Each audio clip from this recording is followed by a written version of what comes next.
He's an asshole, man. That dude's an asshole and he knows it. From the mean streets of Brooklyn to the rough neighborhoods in Boise, Idaho, we now present the Goonberg Report.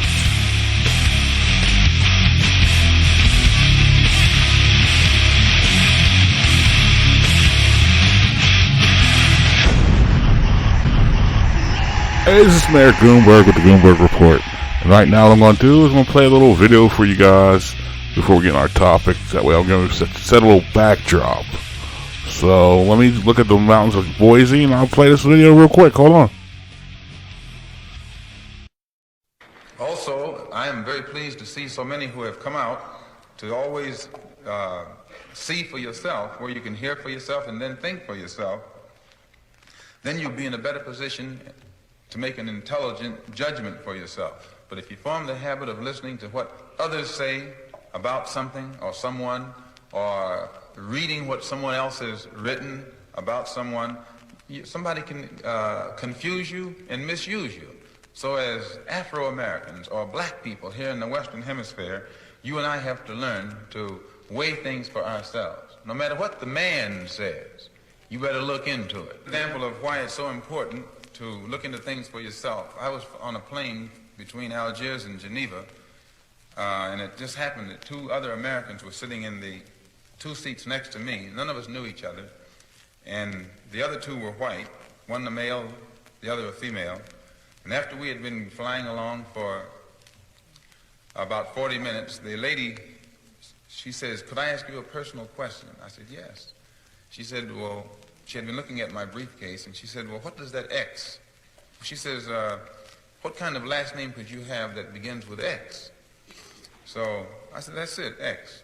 And she said, "Well, what does the M stand for?" I said, "Malcolm." So she was quiet for about 10 minutes. And she turned to me and she says, "You're not Malcolm X." You see, we had been riding along in a nice conversation like three human beings, you know, no hostility, no animosity, just human.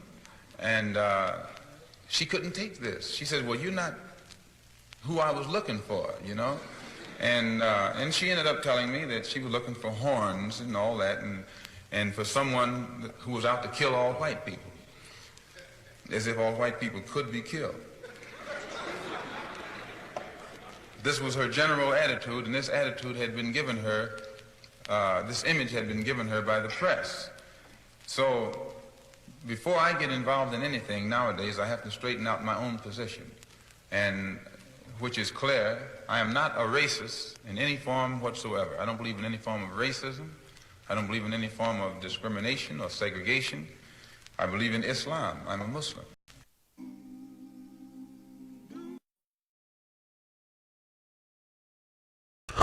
Now, judging by the video, you can tell this is a storied leader in American history. I'm going to say American period because he was, whether we like it.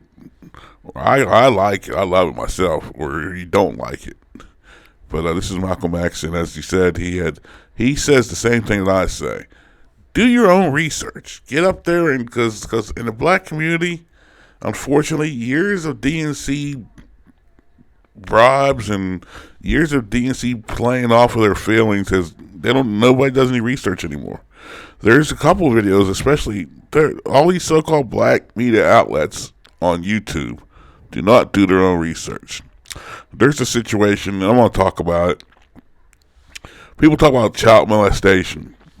But what they don't know is, and all these YouTube media outlets supposedly, for the quote-unquote hood or conscious or whatever, they were talking about child molestation.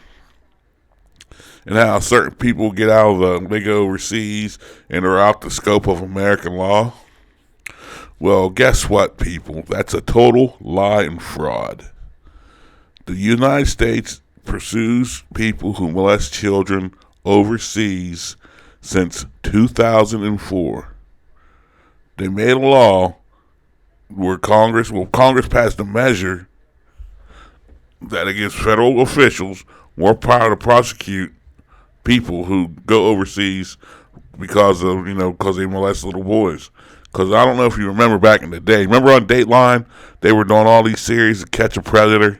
Well, then they went overseas, and they were catching all these doctors and all these professionals going after them little boys over in Indochina. But the prosecutors haven't used the law that much, but it's on the books. So when I hear people say, well, they know so-and-so's molesting this, that, and the third overseas, I know, number one, they didn't do their due diligence, and these so-called reporters didn't do their due diligence. It shouldn't have to come to myself. I mean, I look out for the community, period. But you guys are all the big shots and all the experts, but you didn't know this? The law's been on the books since 2004. And this is the Bush administration. This is when they did this.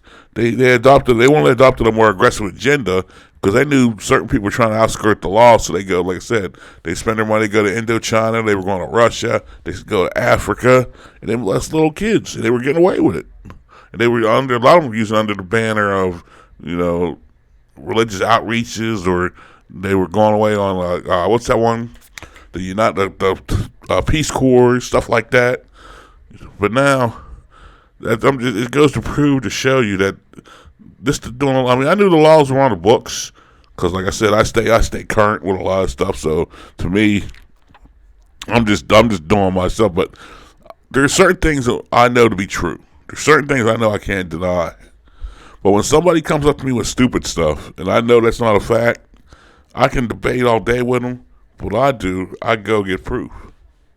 You can't lie. And here's what people get mad at. Oh, you gotta go research, get on the internet and books and stuff. I'm gonna trust you with these numbers when you can't give them to me off the top of your head. Whether you like it or not, the numbers are tangible. And they take account of a lot of stuff. Like, people don't understand. They go, the internet's not credible. The internet's not credible. Why are you fucking on it then? The internet is credible. Go to Google Scholar. But the lecture, back to the lecture at hand, we're talking about people doing their own research. And in the black community, that's not cool to do that. Like, when somebody pulls something, I'm like, nah, that don't sound right. So what I do, I might look it up. If I can prove it's wrong, I'll speak on it. Because I want people to live in ignorance, and they love to live in ignorance, whether you like hearing that or not. So just doing your own research, you're just doing your own due diligence. It's not like you're not, it's just keeping you ahead of the game. I mean, heaven forbid you have to crack open a book or have to look up something. I mean, that's why when people come to me and they say, you can't debate my knowledge. I can debate your knowledge because you're going off of, a lot of you guys only touch the surface. You're what they call surface researchers. You just scratch the surface. You refuse to dig deep and do any work to it. And that's how I have you guys, like I said, you sound smart, but you're not smart. So do your own research. Don't let the people try to fool you. And just stay ahead of the game. That's what it's about, isn't it? All right, Mayor Goonsbergy. I'm out of here. Peace.